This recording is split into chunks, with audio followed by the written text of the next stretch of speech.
Innovating. And we're live! And we started the video with the word innovating. We are going to be reviewing the episode in the title. Do you want to say it, Jeff? What was it? Traitor. Oh, so Mirage isn't a traitor. There's a line from Transformers. Ben just mentioned Transformers, so. I know. Of course, I don't read it nearly as well as Casey Kasem did as Cliffjumper, but. Yes, had some fantastic voices in Transformers. Yeah. Anyhow, we are dating ourselves. Right. And we mustn't do that. Speak for yourself. No, I watched it on video 10 years after the event. So, right. So, Jeff, what did you think? Oh, I'll read out the summary of the episode. Good idea. Hopefully it's not as long as the one was for the previous one. No, it's not. It's like half the length of the one for the previous episode. Here we go. Please forgive me, folks, if I start coughing, but right. And it's difficult for me to do more than one thing at the same time. So what I've got to do now, folks, is read and talk at the same time. So this is usually when I become tongue-tied. Curious as to how the Federation has been retaking its old colonies so easily, the Scorpio crew go to the most recently reconquered planet, Hellotrix, to investigate. Tarrant and Dana teleport down and meet a rebel leader, Hunda, who introduces them to his Federation forces contact, Lights. Lights tells them that the population has been adapted using a new drug, Pylene 50, which turns them into SJs. Using a new drug, Pylene 50, under a program run by the mysterious Commissioner Slayer of the Pacification Police. He sends Tarrant and Dana to the laboratory where the drug is made, without warning them that the door is booby-trapped. Avoiding the trap, they meet Phorbus, the inventor of Pylene 50, who is being forced to work for Slayer. He gives them the formula and the antidote and warns them that Lights is Slayer's agent. Well, sort of, they work it out. All he does is say that he's an evil person, and they work out that he's a double agent based on the fact that, but various other things. Anyhow, warns them that Lights is Slayer's agent. Tarrant and Dana return to Hunda, who is planning a raid on the Magnetrix terminal, part of the Federation command network, and give him the antidote. Slayer is revealed to be Servalan. She kills Phorbus when he makes an attempt on her life with a homemade bomb, and Lights when he reveals that he knows her true identity as the ex-president. So, Jeff, what did you think of the episode? Yeah, big spoiler reveal. Yeah, we really didn't see that coming. Like, there was anybody watching this who didn't know that Slayer was Servalan. Especially when they put up the painting of her. I have some background information about why this character Slayer was created. The actress, in between seasons 3 and 4, went a little bit loopy. And they thought they might have to write her out, and they created a new character, Slayer, and then she got better again, and then they sort of brought her back, and so they had this sort of this thing of like Servalan, Slayer, Servalan. Yeah, well, it's too bad that she came back. Since Morgan's not in the room to call it trash, I'll call it trash. Huh? What, the whole episode or her? Well, but I mean, yeah, both, but especially her. Sorry to interrupt. I just wanted to tell you good night. I hope you enjoy the last 30 minutes of your 30s. Thanks. Technically, it lasts longer than that, but because I wasn't born at midnight. But anyway. Well, that's true. That's true. As a matter of fact, I was wrong in my memory about when you were born because I was thinking about 7:45. But according to your birth certificate, which I found the other day, it was around 9 o'clock, 9:06 or something. But it says Okay, remind me of that tomorrow. with that? Yeah. Oh, you want to celebrate at that moment? No. No. Then just remind me tomorrow. Okay, I That's right. think I can remember that. This ends your cameo appearance in the review video. Okay, I'm sorry if I was video and shouldn't be. I was just telling you that. No, I wasn't That's saying you perfectly shouldn't fine. be. It just adds colour. No, there's no color. So, what was I thinking? So yeah, if you tell us what you think of the episode, then you can.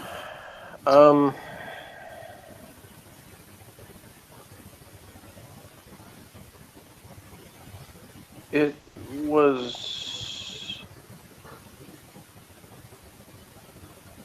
less boring than some episodes. I mean, basically, like, the guys in the wilderness or whatever, like, are totally uninteresting. Like, all of that was just... Yeah. I mean, it was so, like,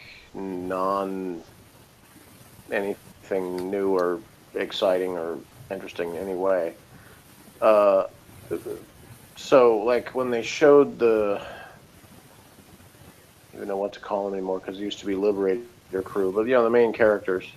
Yeah, Scorpio. Like, their dialogue, that stuff was more interesting than any of the rest of it.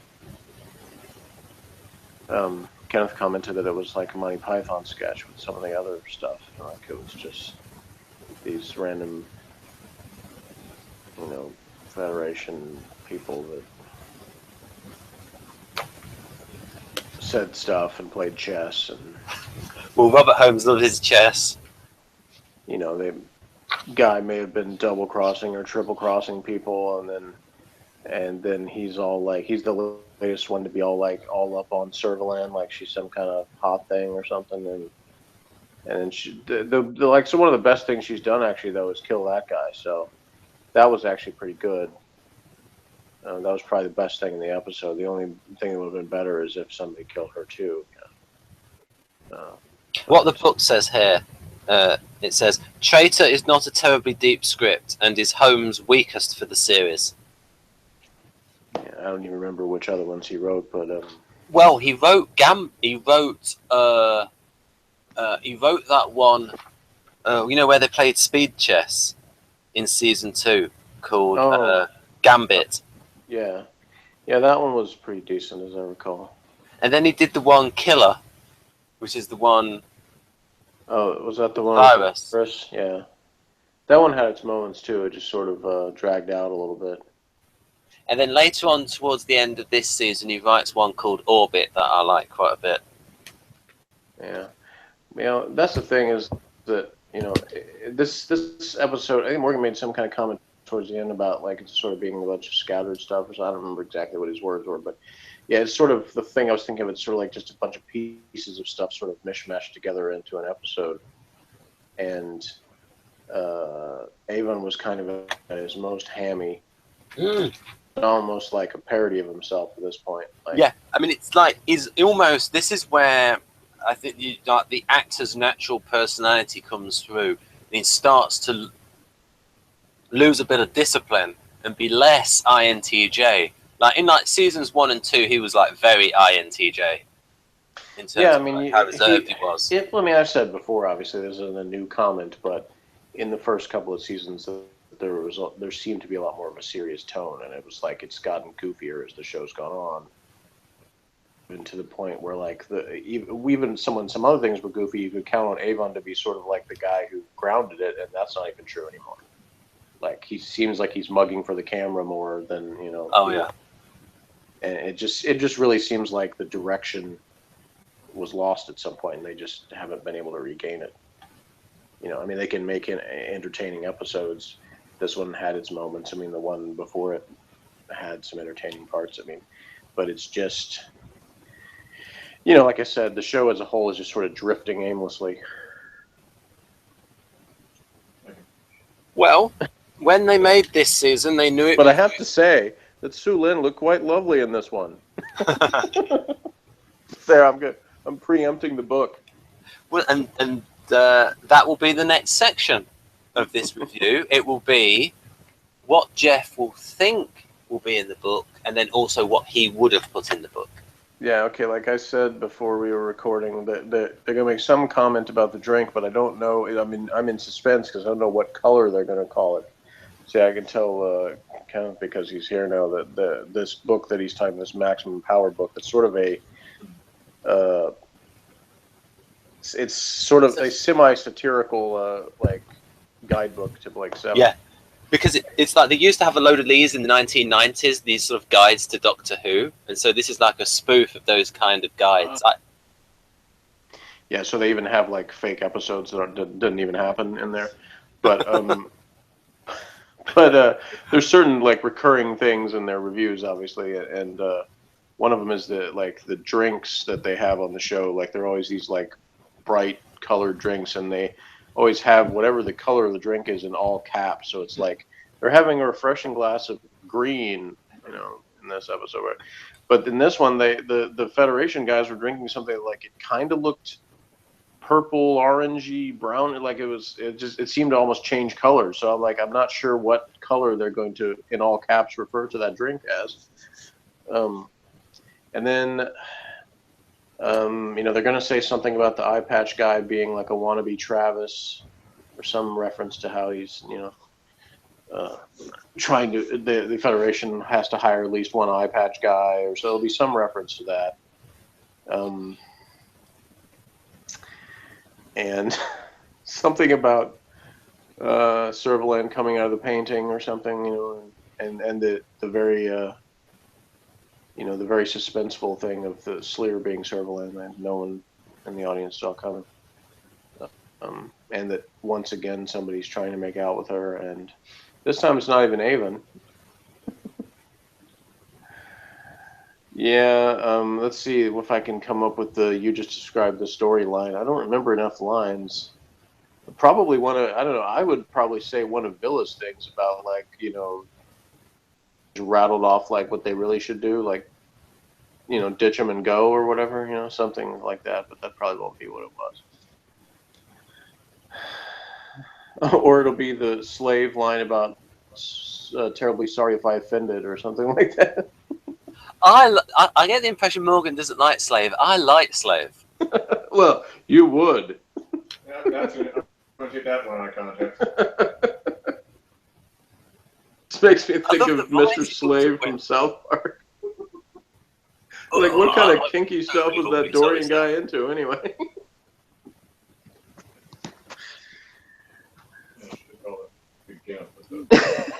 Wouldn't you like a computer like that, Jeff, that apologised for doing something wrong? You could apologise about Google. No, I would just want a computer that worked correctly. That's what I would want. Well, but you're asking for the moon there, Jeff. I mean... No, I'm asking for things that were designed to do something, to do the thing they were designed to do. Oh, that's a bit SJ, isn't it? Come on, I'll do some slack. It's like you could have a computer. No, because I didn't 99% say... of the time it's cool. I didn't say... humbly apologises when it gets things wrong. They should do it.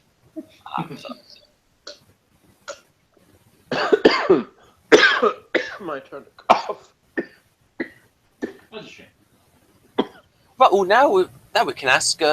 we can pass over the slate to Kenneth for his thoughts on it. Let rip, Kenneth. What?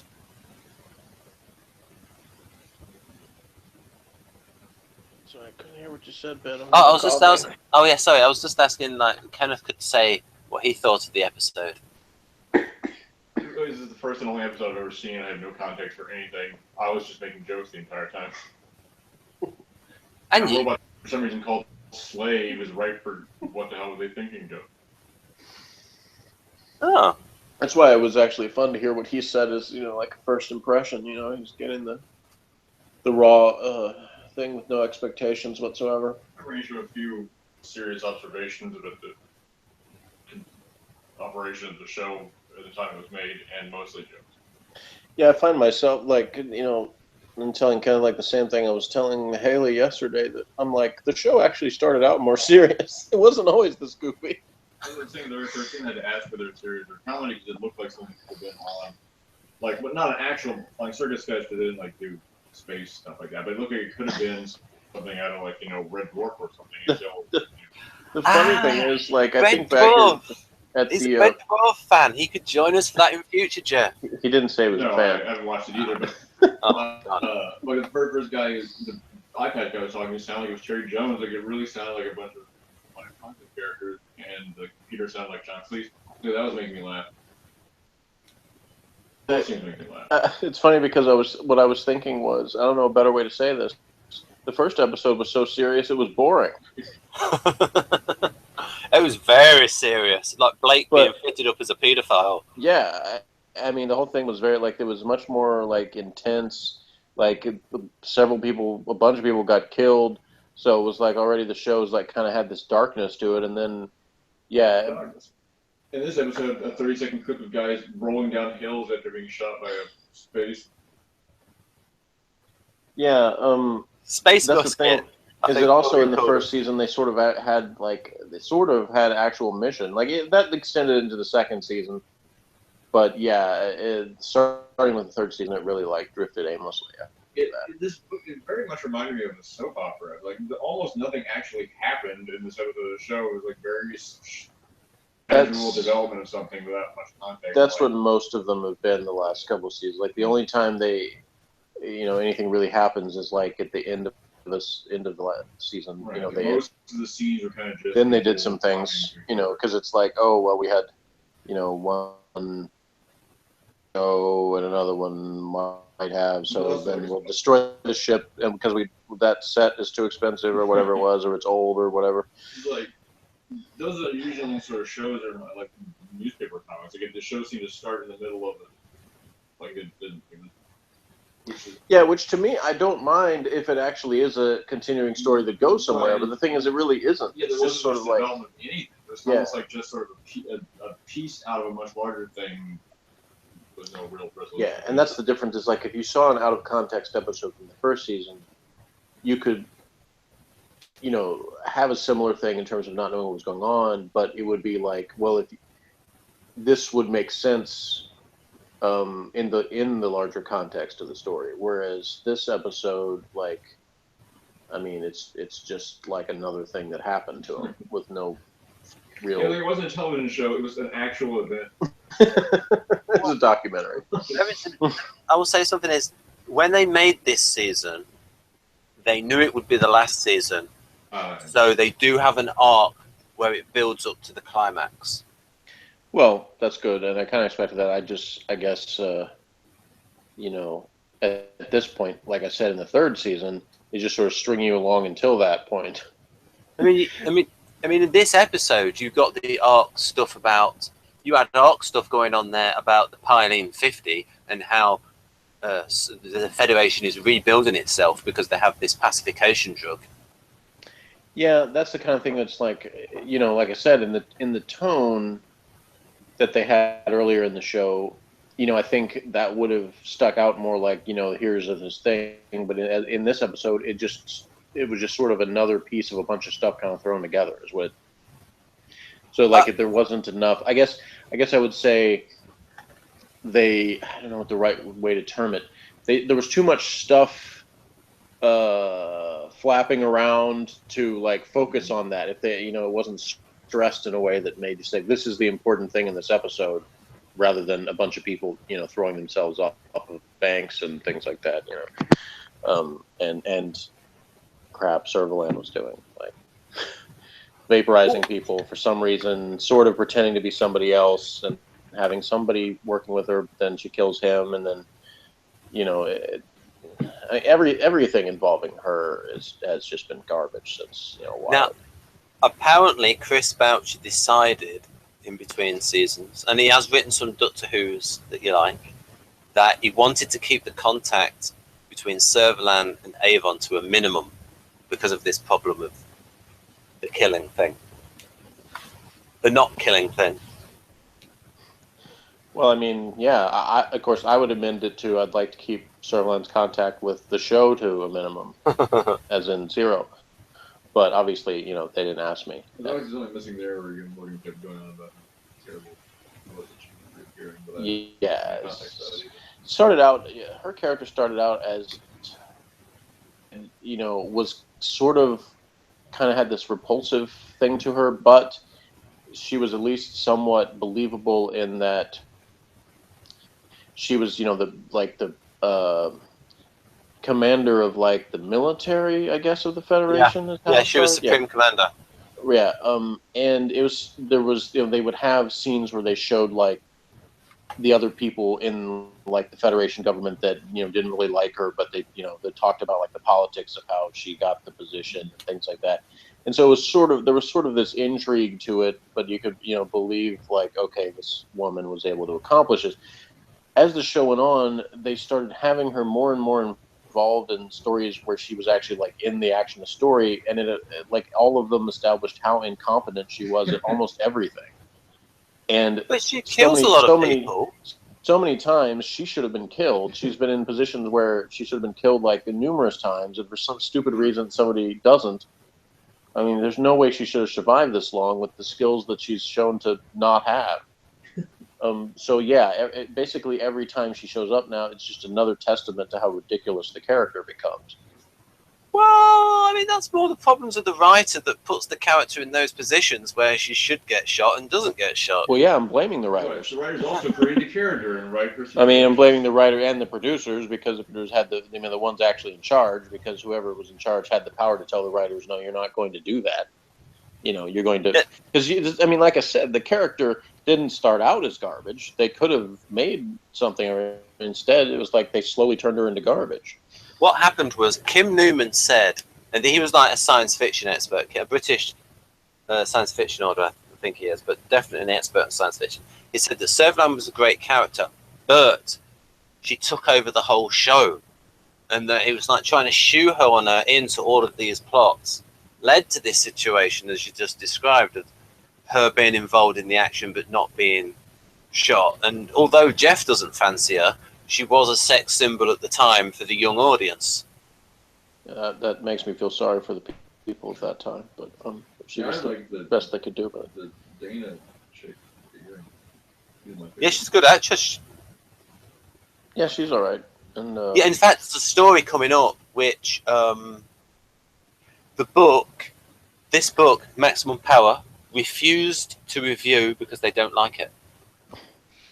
They put animals. There's an episode called Animals. No guide entry for animals. Yeah, so they have one episode. They have no entry, but then they have entries for fake episodes, and at least one of them sounded like an actual good, interesting plot. The one that Ben read to me, I'm like, they should have made that episode. Yeah, and some of them, Kenneth, are like reworkings of Doctor Who plots, and it's like trying to spot the references. So it's one of them was like reworking of 10th Planet. One of them was a reworking of. I think it was Cygnus Beta was a reworking of 10th Planet. Another thing,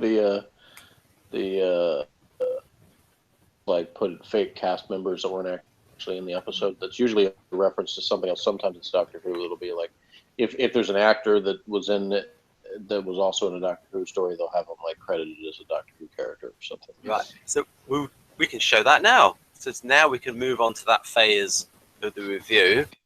The next where we go through. So you could read it out, Jeff, and then your brother can hear it as well. Yeah, I think it's best if you read it out, because then we know where everyone is. Colonel Cute. I didn't even know that was his name. Is that really his name, or did they make that up? No, that's what appeared on the subtitles. That's funny. Major Hunda. That guy sounded like he would have fit in with the Vikings from the last episode. It took like 3 times for me to understand that guy's name was Forbus. When he said his name, it sounded like Vulpus. Yes, so I was like, oh, he's a wolf. Yes, Jeff, if you read all this out, then your brother can hear. I'm not going to read the whole thing. Yeah, and of course, like I said, with the fake cast members, they have Brent Spiner as Data listed. Opening shot, a planet, and judging by the incidental music, it's a mysterious one. Okay, so for you just described the story bit, they have Dana saying it was Servalan, wasn't it? Yeah. Slirvalan, yeah, that's exactly what I said. Something to that effect. I'm like, Slirvalan. Oh, this bit. This is a classic. Please read this out, Jeff. Okay.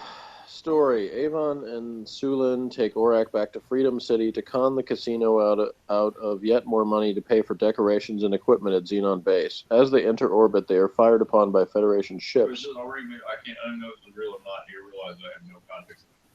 No, it's claiming to be describing the story that we just watched. Oh, okay. Out of nowhere, 6 Liberator sister ships appear and a huge battle ensues. Sulin strips down and starts pole dancing in the Scorpio teleport bay while Avon reads out Christmas cracker jokes to himself, pulling each cracker alone and making yippee noises as he does so. If you believe that, you'll believe anything. That's funny because Liberator is the name of a brand of couch specifically sold for having sex on. That made me laugh when I said that. Yeah, well, that would probably fit. Yeah, I was right. They made a reference to Travis.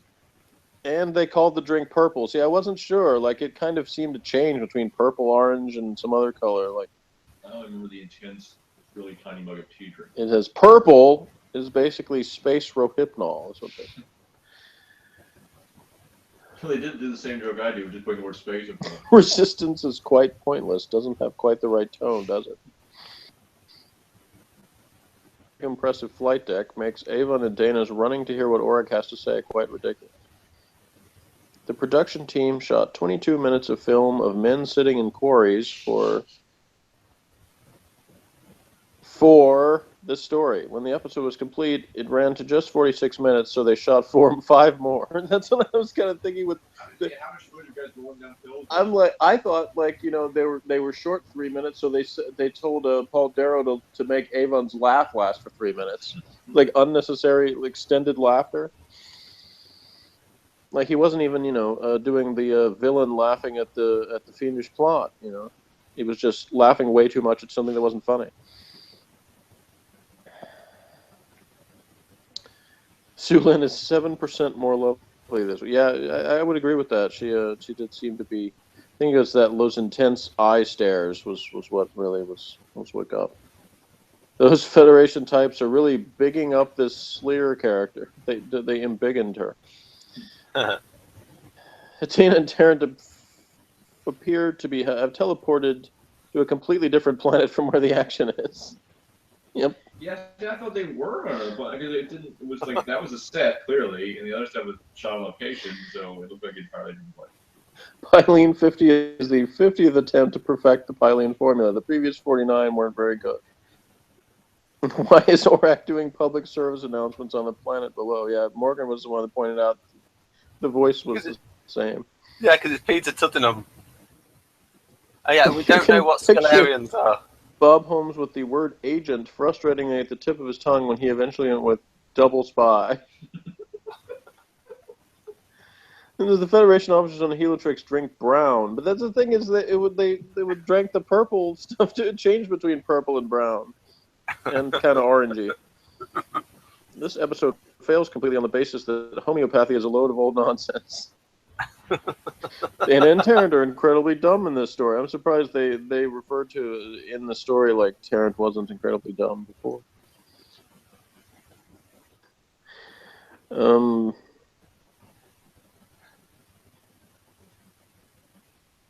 Paul Darrow says each line louder than the last. 41 minutes in, and he's bellowing at the villains.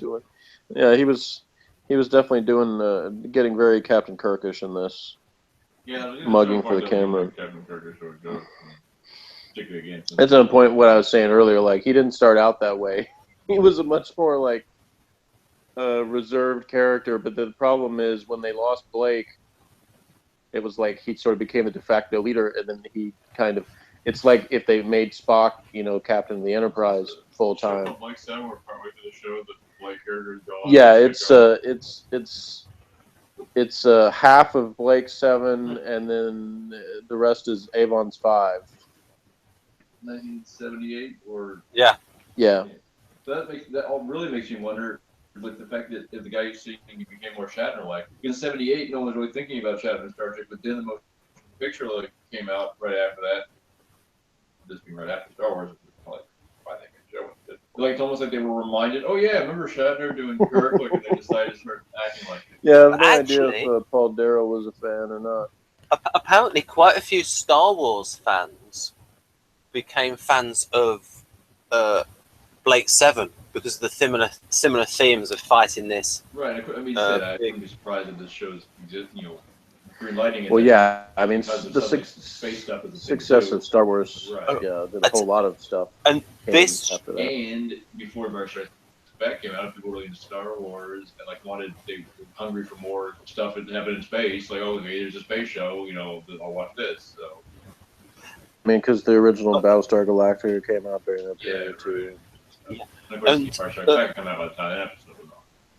Yeah, and Morgan criticises the fighting, but the fighting was pretty bad in Buck Rogers in the 25th century.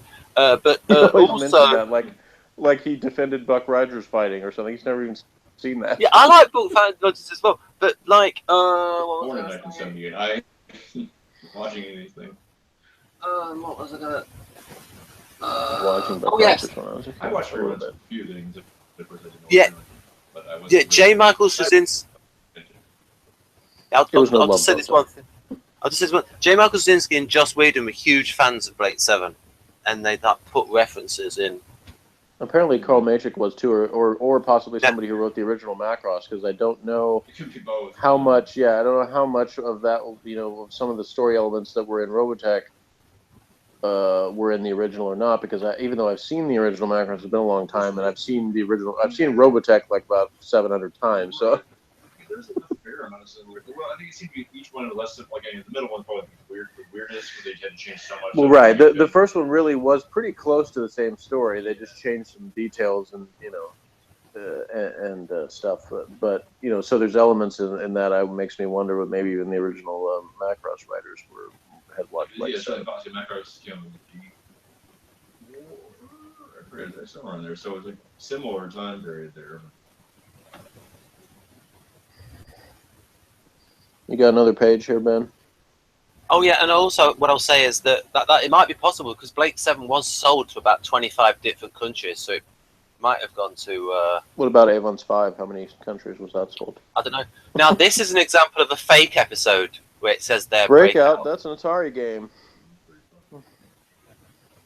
Right, there we go. I'll just. Closing shot. Close up on Avon being boggle-eyed and vengeful. Yeah.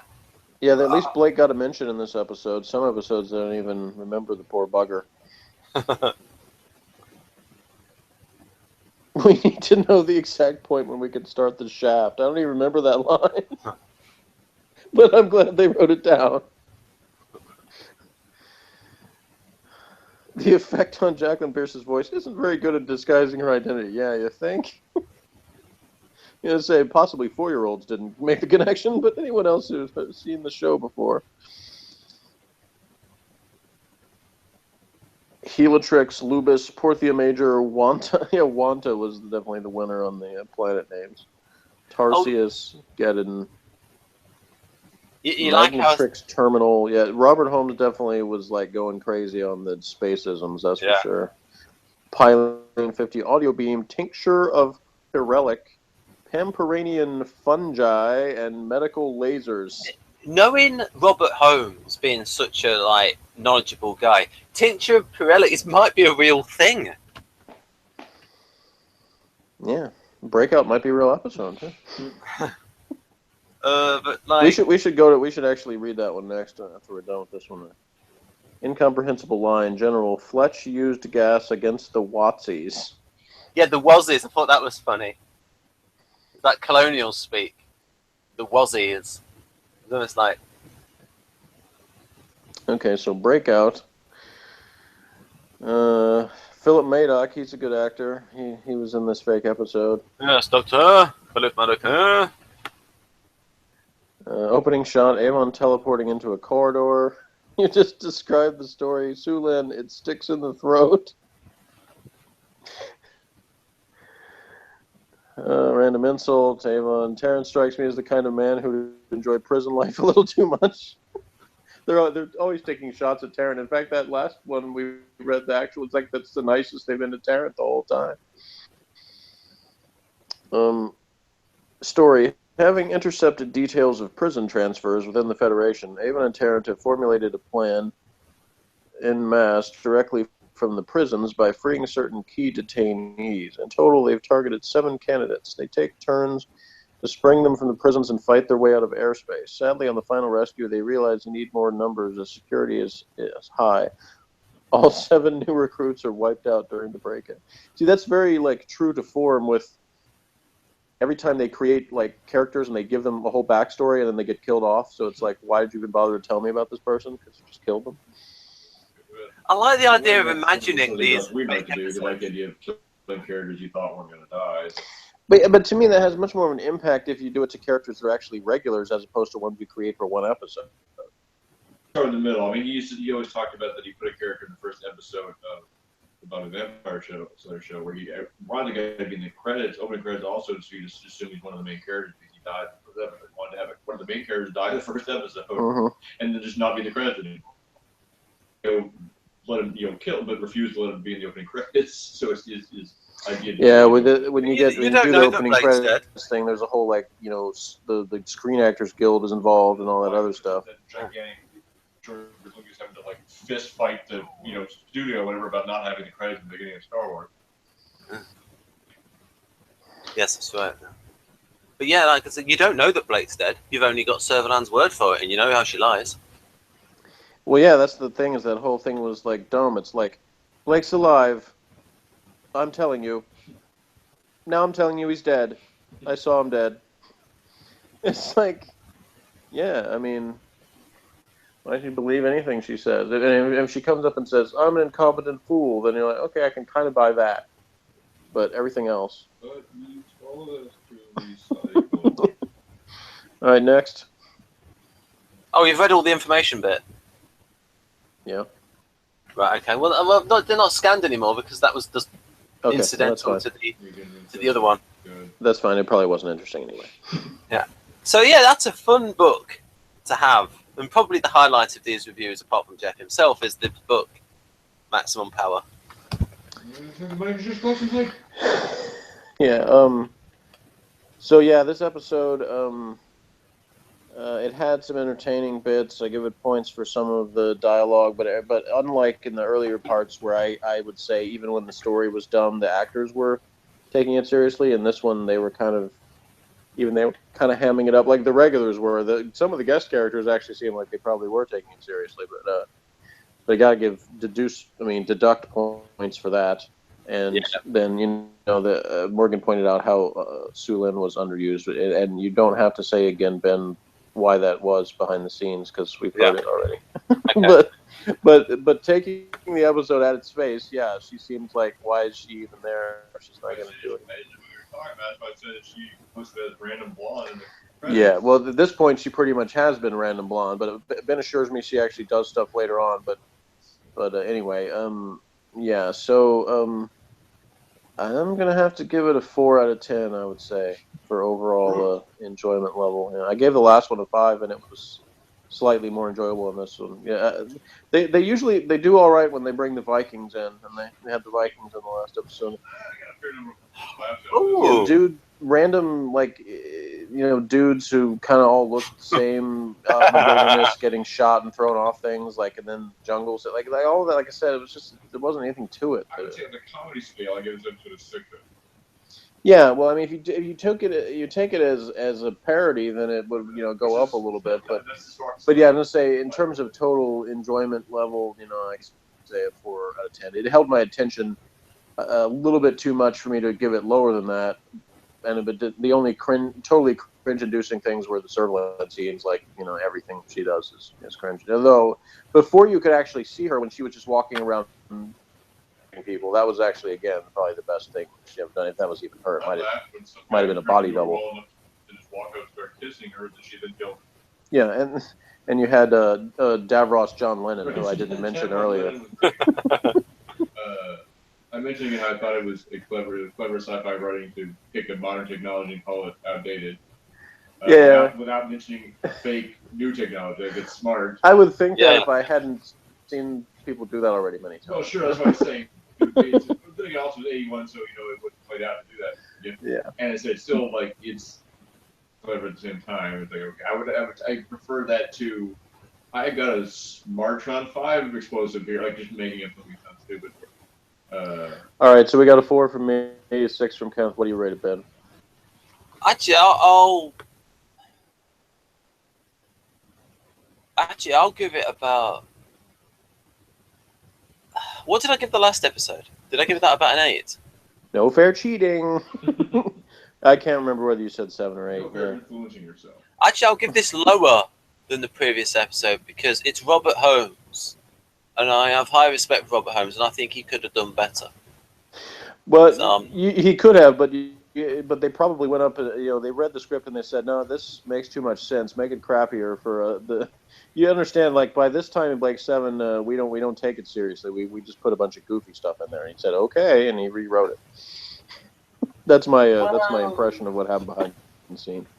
Yeah. And probably Servalan wasn't in it, and then they were like, "Add her for no reason." And, okay. Do you want to know whether she's in the? Do you want to know whether? Do you want to know whether she's in the next episode or not? No, that's okay. Don't tell me. I'll be wonderfully surprised by either way, because if she shows up, then I'm. See, at least I have to give him credit for her. She didn't show up until like 6 minutes left in the episode of this one, so most of it was gloriously Servalan free. It just didn't have anything interesting going on. And a little bit earlier, yeah. Yeah. So yeah, well, join us next time for a breakout. Yeah. Bye, folks. Bye.